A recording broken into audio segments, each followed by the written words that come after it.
sustainable development of maritime transporting Europe, because we all are in Europe and based more than 70% transportation of maritime on Europe, and all ships, even regardless from Asian country, USA, anywhere coming to Europe.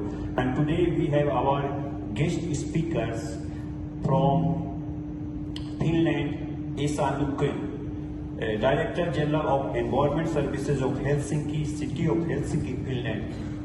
Thank you, Esa, for coming. Thank you for the invitation. It's my pleasure to be here. As well, two guest speakers we have from Italy. Pino Mussolino, President North Central Tyrrhene Seaport Authority, Italy. Thank you. And thank you for having me here. Yeah. As well, we have Luca Lupi, Secretary General, Western Sicily Seaport System Authority, Italy. Thank you. Thank you for inviting me. Yeah. So we will start from today's post-COVID and wartime world. We in Ukraine have seen our ports non-protected. How can we connect business in this way?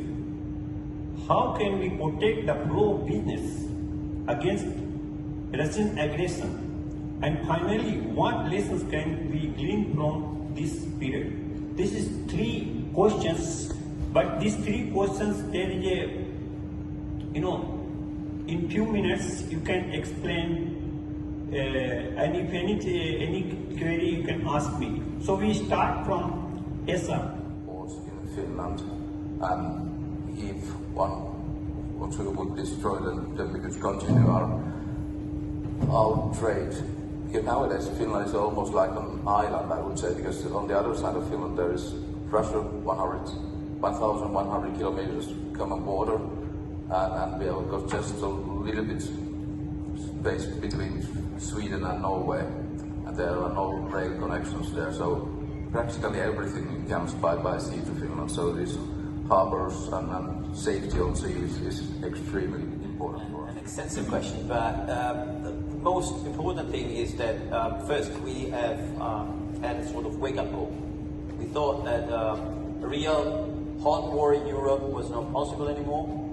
We thought that we were overcoming those kind of things. So also the general attitude of policymakers and planners and developers wasn't aimed at thinking about safety and security of supply chains in regard to a physical aggression. We were, and we are still talking a lot about cybersecurity, about protecting our systems, which is absolutely pivotal and on top of the list.